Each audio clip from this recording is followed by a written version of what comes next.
Mereka memanggilnya Tuan Keheningan, pria yang bisa membeli polisi, hakim, dan setengah dunia dari balik layar Jakarta. Aditya Pratama berusia 32 tahun, rapi dan tajam seperti pisau, dan beredar rumor bahwa dia tidak merasakan apapun. Orang-orang bilang dia tidak punya kelemahan.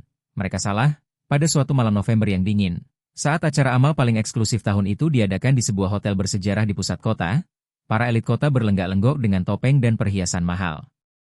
Sambil berpura-pura baik hati, lampu gantung raksasa menumpahkan cahaya keemasan ke ratusan tamu, gelas kristal mahal, senyum yang dilatih sempurna.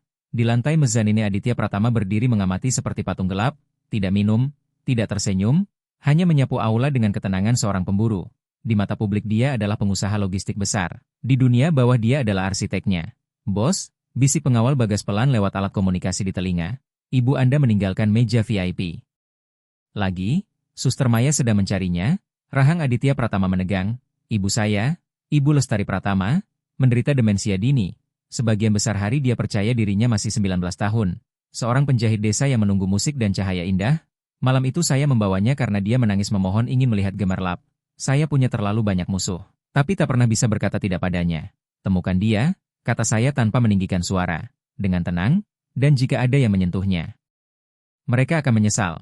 Di aula, Marina Salsabila berjalan menembus lautan manusia dengan nampan hidangan pembuka di atas lengan yang lelah. Usianya 23 tahun, pekerja lepas dari agen catering, mengenakan seragam hitam yang tidak pas, disematkan peniti seadanya di pinggang. Dia sudah berdiri 10 jam, sewa rumahnya menunggak. Adik laki-laki saya Raka membutuhkan obat asma dan dia tidak punya uang sampai gajian. Bagi para tamu Marina Salsabila tidak terlihat, hanya tangan yang membawa makanan. Sampai suasana berubah, gumaman menyebar di dekat meja pencuci mulut. Marina Salsabila menoleh dan melihat seorang perempuan tua mengenakan gaun beludru yang sudah ketinggalan zaman. Menggenggam tas manik-manik seperti pelampung terakhir. Wajahnya tampak tersesat dan ketakutan. Orang-orang tidak membantu, justru memberi jarak seolah dia membawa penyakit. Di jalurnya berdiri Ratna Wijayanti, istri seorang politisi berpengaruh. Dengan senyum tajam yang diasah oleh uang dan kekejaman, dia tertawa. Terlalu keras sambil memegang segelas anggur impor, perempuan tua itu mengulurkan tangan, mengira seorang pelayan sebagai orang tercinta. Matias, bisiknya, tangannya menyentuh lengan Ratna Wijayanti. Gelas itu miring dan anggur gelap memercik ke gaun terang dan sempurna miliknya. Kecelakaan yang seharusnya berakhir dengan permintaan maaf dan tawa canggung. Tetapi udara membeku, semua orang terdiam menunggu kemana kekuasaan akan jatuh. Ratna Wijayanti menatap gaunnya lalu menatap ibu saya. Wajahnya berkerut oleh amarah. Perempuan tua gila, suaranya memotong musik. Ibu Lestari Pratama menciut ketakutan. Maaf, lantainya bergerak. Maaf, Ratna Wijayanti mendekat. Kamu tahu ini apa? Kain mahal lebih berharga daripada nyawamu. Dari atas Aditya Pratama mencengkeram pegangan sampai logamnya berderit. Melangkah ke arah tangga lalu berhenti. Melihat para pengawal ragu karena pengaruh Ratna Wijayanti, tak seorang pun berani melawan. Saya memaksa diri untuk menunggu. Ingin melihat siapa yang masih punya nyali. Ratna Wijayanti mencengkeram lengan Ibu Lestari Pratama. Kuku menekan kulit rapuh. Kamu merusak malamku. Perbaiki. Saya hanya ingin pulang, kata ibu saya dengan air mata di mata kosongnya. Kamu tidak kemana-mana, desis Ratna Wijayanti sambil menunjuk tetesan di lantai marmer. Berlutut, bersihkan, dan seluruh aula menonton. Pria berjas, perempuan berkalung mutiara, menonton seperti hiburan. Ratna Wijayanti mendorong ibu saya hingga lututnya goyah. Pandangan Aditya Pratama mengeras oleh amarah. Di balik jas mahalnya berat senjata terasa seperti kejujuran yang telanjang. Lalu kilatan hitam putih memotong lingkaran. Marina Salsabila tidak memikirkan sewa Raka, atau dipecat. Dia hanya melihat wajah ketakutan seorang perempuan tua dan mendengar kekejaman yang terlalu akrab. Dia menjatuhkan nampan ke meja samping, hidangan berhamburan, dan berlari. Tiba tepat saat ibu saya hampir jatuh. Marina Salsabila memeluknya erat. Lengannya melindungi bahu kurus itu. Jangan sentuh dia, katanya. Suara gemetar tapi terdengar jauh. Ratna Wijayanti berkedip tidak percaya seolah benda mati berbicara. Apa? Kamu tahu siapa saya? Minggir, pelayan kecil. Saya tidak peduli, jawab Marina Salsabila. Dia bingung, dia takut. Dia takut? Kamu sedang mempermalukan seorang perempuan tua hanya karena sebuah gaun? Apa kamu tidak punya rasa malu? Napas kolektif terdengar di seluruh aula.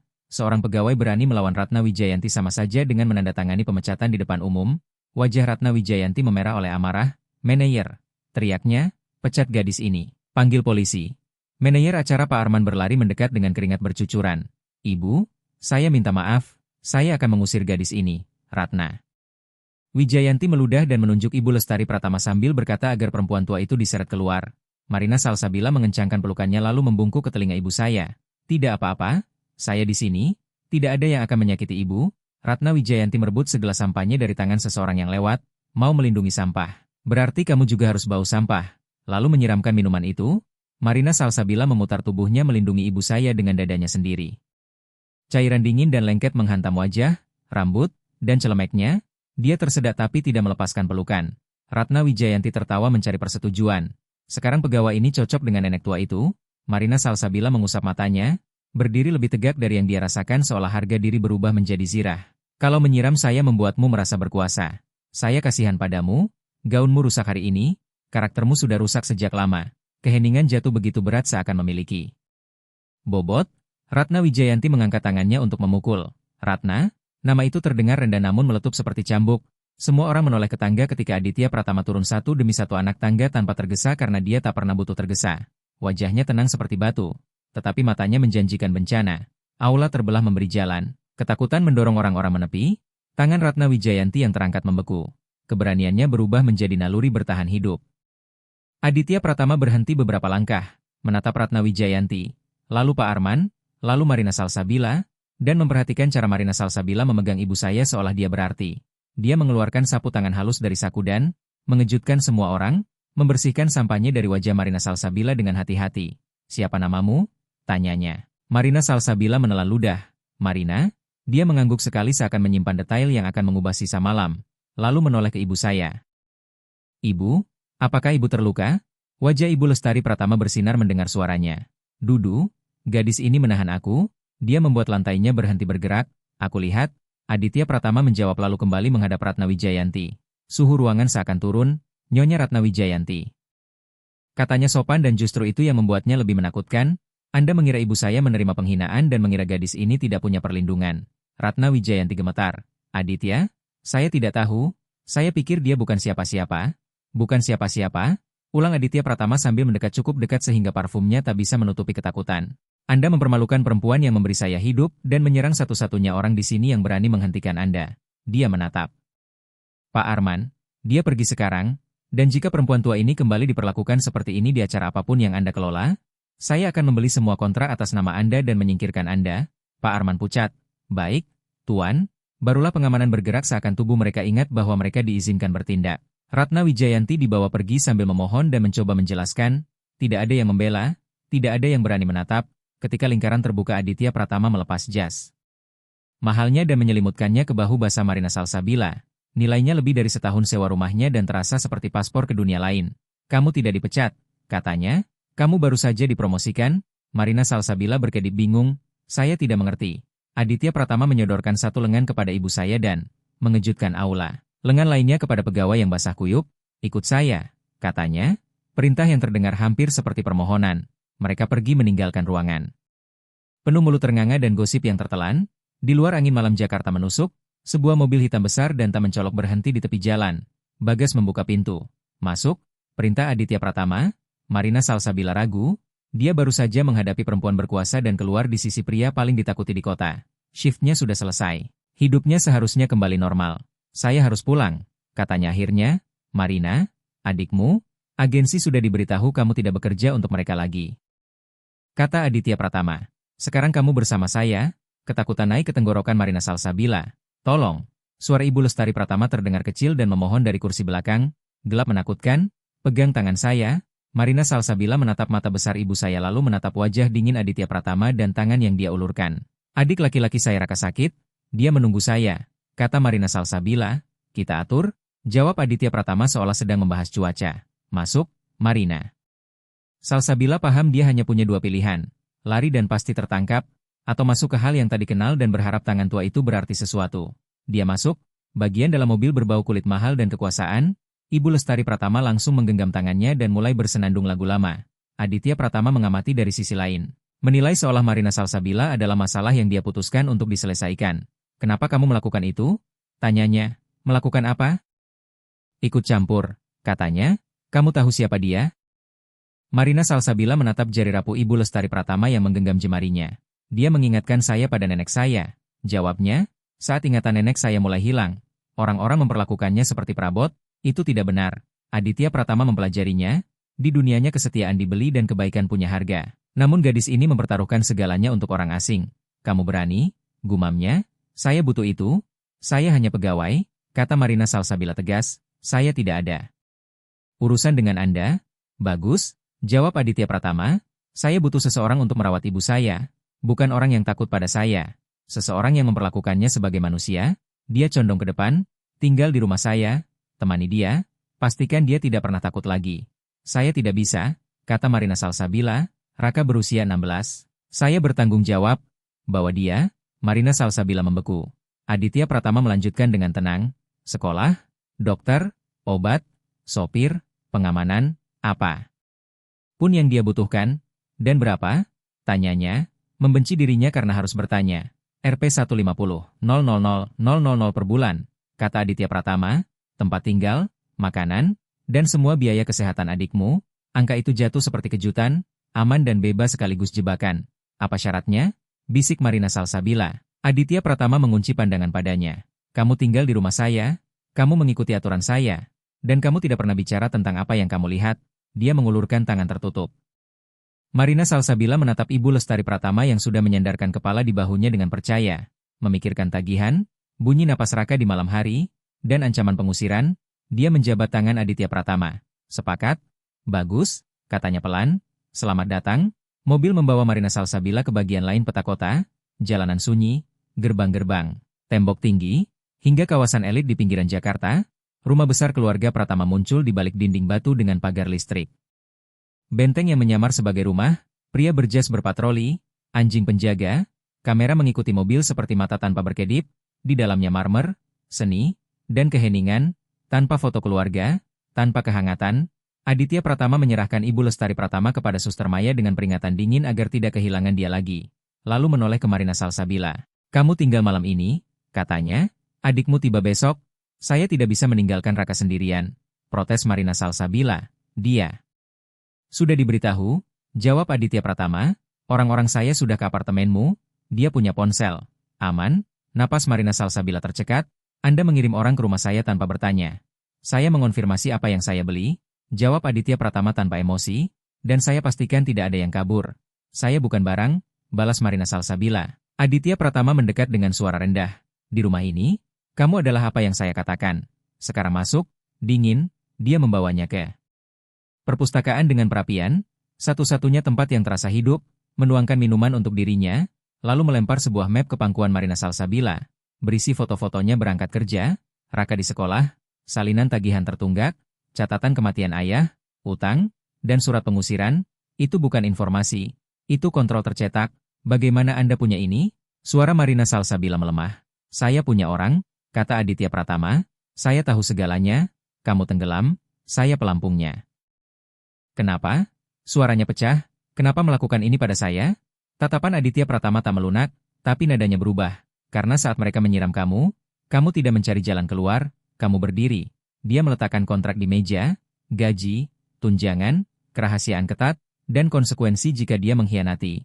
Marina Salsabila menatapnya. Keselamatan dan kandang dijahit di lembar yang sama. Saya punya satu syarat, katanya mengejutkan dirinya sendiri. Aditya Pratama mengangkat alis, katakan. Saya ingin menyelesaikan kuliah keperawatan, kata Marina Salsabila. Kelas malam online, Anda yang bayar, ada jeda, lalu senyum singkat dan nyata menyentuh wajahnya. Sekejap dia tampak berbahaya sekaligus manusia. Sepakat? Marina Salsabila menandatangani. Kamarmu di lantai 3, kata Aditya Pratama. Pintu kedua di kiri. Jangan berkeliling tanpa izin. Sensor aktif. Malam itu Marina Salsabila hampir tidak tidur. Kamar itu lebih besar dari apartemen lamanya. Jendela-jendela tinggi. Tirai berat, tempat tidur sempurna. Seharusnya terasa seperti keajaiban namun rasanya seperti museum setelah tutup. Indah, sunyi, dan diawasi.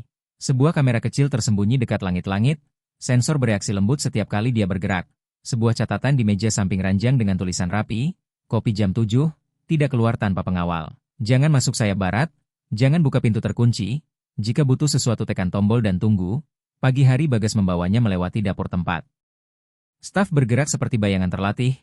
Seorang pengurus rumah memperkenalkan diri sebagai Ibu Sari dan menjelaskan aturan seperti mengelola penjara, jadwal, pintu terlarang, nama-nama yang tidak boleh disebut di tempat tertentu. Kamu akan memperlakukan Ibu Lestari Pratama dengan sabar. Kamu tidak membantah Aditya Pratama. Jika ada masalah bicara dengan Bagas. Suster Maya hampir tidak melirik Marina Salsabila. Senyumnya profesional dan tegang dengan ujung rasa kesal. Pengasuh, katanya seolah. Kata itu pahit. Hati-hati, Ibu Lestari Pratama bisa tidak terduga. Dia manusia, jawab Marina Salsabila, bukan beban. Mata Suster Maya mengeras. Di rumah ini, manusia cepat jadi beban. Ketika Raka tiba sore itu dengan mobil hitam dan pengawalan, kemarahannya memenuhi lorong marmer seperti sirene. Tubuhnya tinggi kurus, pucat oleh stres. Ransel dipeluk erat. Marina, apa ini? Bisiknya begitu mereka sendirian. Kenapa ada penjaga di pintu? Marina Salsabila memeluknya mencoba menenangkan tangan yang gemetar. Ini aman, dia membayar obatmu, sekolahmu, semuanya. Raka mundur curiga. Lalu apa yang dia dapat? Marina Salsabila tak punya jawaban yang ia sukai. Hari-hari berubah menjadi rutinitas kaku. Marina Salsabila membangun kebiasaan untuk Ibu Lestari Pratama. Teh pagi, obat, berjalan di taman dalam rumah, musik. Sore hari dia mempelajari geografi tak terlihat rumah itu, kamera, titik buta, lorong-lorong dingin yang jarang dilewati orang.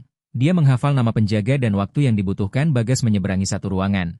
Dia belajar bahwa kelembutan menenangkan Ibu Lestari Pratama lebih cepat daripada obat penenang manapun. Ketika Ibu Lestari Pratama panik berkata dinding menutup dan ada orang di balik tirai, Marina Salsabila tidak berdebat dengan fakta. Dia memberi jangkar, secangkir minuman hangat, lagu pelan, kalimat yang sama diulang sampai ketakutan melemah. Ibu aman, ibu di rumah. Dudu ada, katanya bahkan ketika Aditya Pratama tidak ada. Suatu malam Ibu Lestari Pratama terbangun berteriak laut akan menelan segalanya. Marina Salsabila berlari tanpa alas kaki dan menemukannya mencengkeram pegangan tangga. Yakin tangga itu kapal di badai, Marina Salsabila menyelimutinya dan menuntunnya kembali langkah demi langkah. Berbicara tentang pohon jeruk, matahari, dan keberanian para penjahit, napas perempuan tua itu pun tenang. Kamu baik, bisik Ibu Lestari Pratama. Marina Salsabila tidak langsung melihat Aditya Pratama. Dia berdiri di bayangan lorong seperti hantu. Ketika Ibu Lestari Pratama tertidur, Marina Salsabila berbalik dan terhenti melihatnya. Sejak kapan Anda di sana? Tanyanya serak oleh lelah. Cukup lama, jawab Aditya Pratama. Dia tidak berterima kasih. Pria seperti dia tidak melakukannya dengan cara biasa. Tetapi matanya berbeda, kurang tertutup, hampir terbuka. Dia tidur denganmu, katanya pelan. Sudah bertahun-tahun dia tidak tidur setenang ini. Dia hidup dalam ketakutan, jawab Marina Salsabila. Dia tidak butuh perintah, dia butuh perhatian. Rahang Aditya Pratama mengeras. Perhatian dihukum, katanya, lebih sering daripada untuknya. Lalu dia menatap Marina Salsabila seolah mengambil keputusan. Jika ada siapapun di sini yang membuat dia takut, kamu lapor saya saat itu juga. Itu adalah permintaan maaf paling dekat yang pernah ia harapkan. Raka sebaliknya terus menguji batas.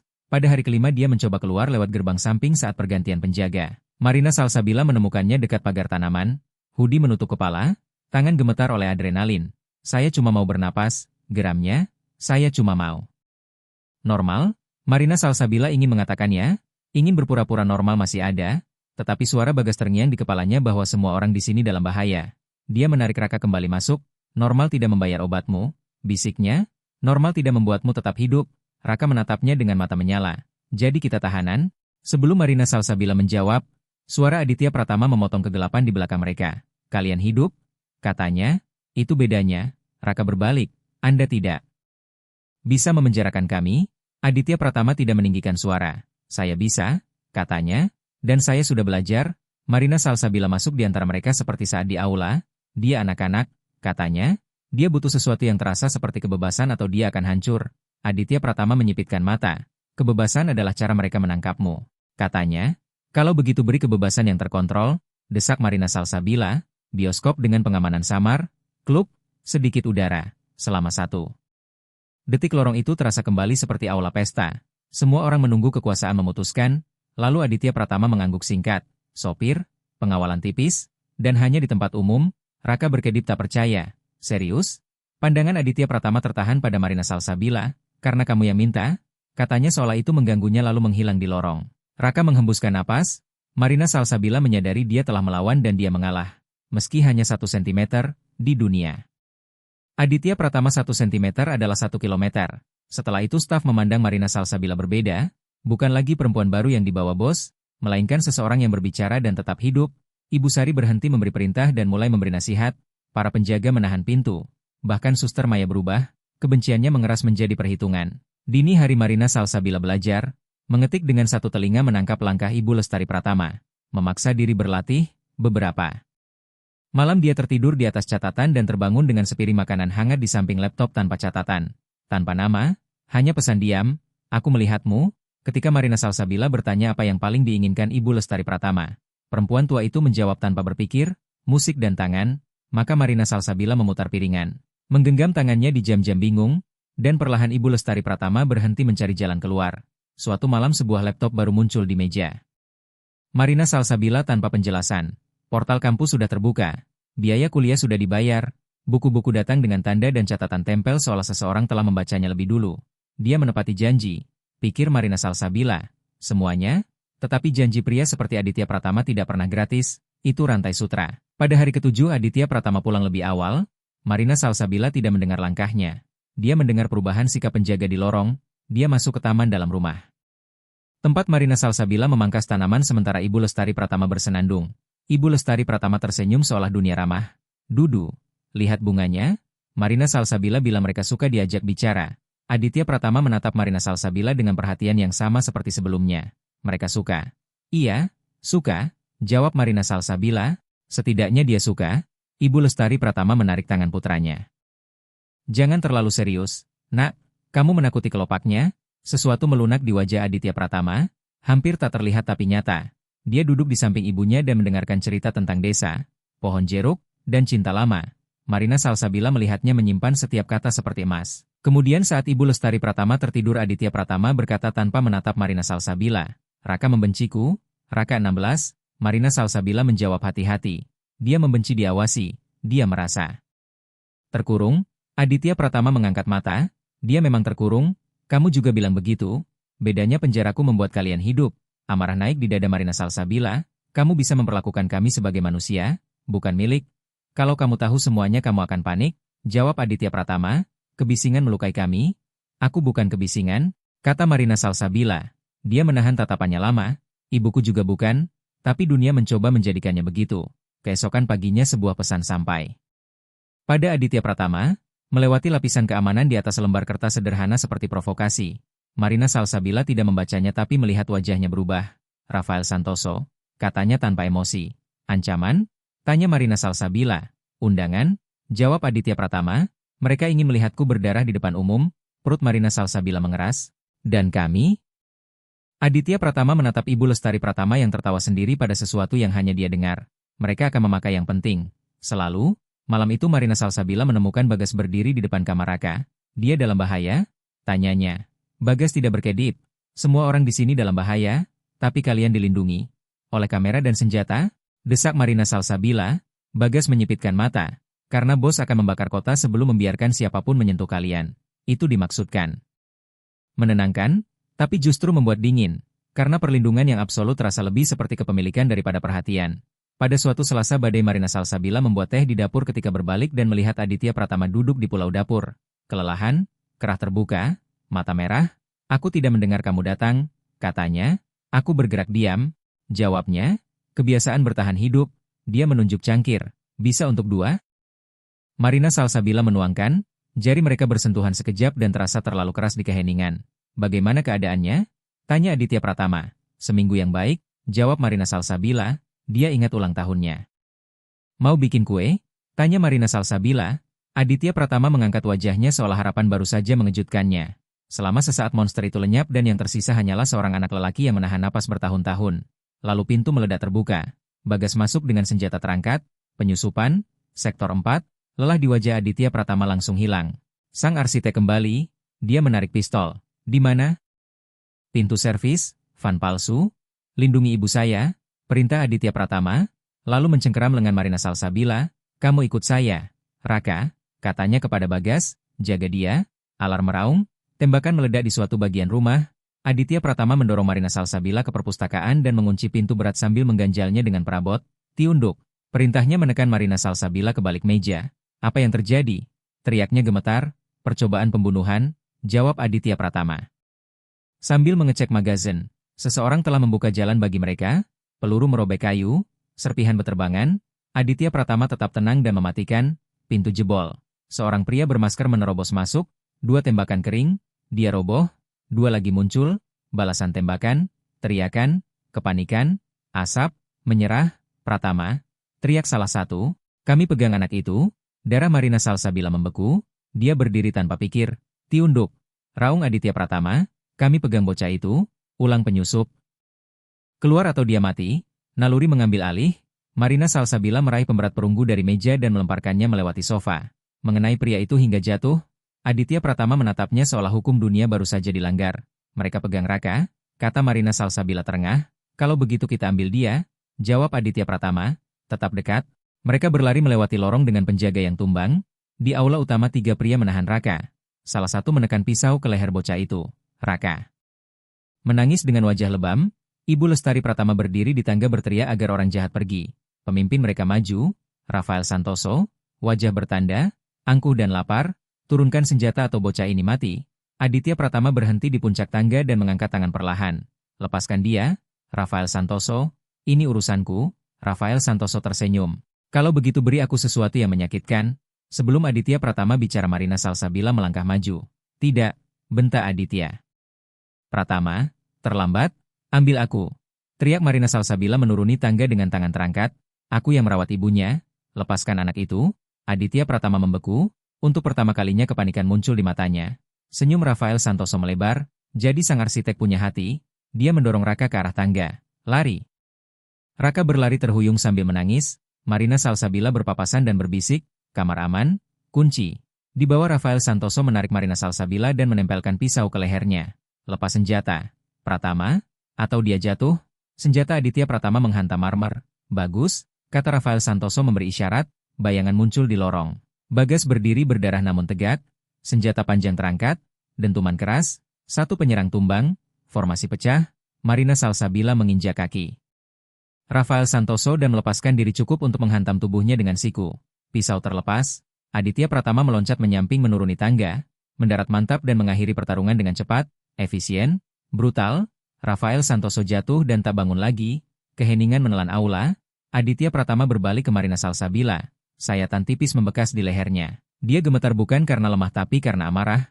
Aditya Pratama menyeberangi ruang dan menariknya ke pelukan. Kamu gila dan berani, katanya serak. Kamu bisa mati. Dia pegang Raka. Bisik Marina Salsabila. Aku tidak akan membiarkan. Bagas berdehem.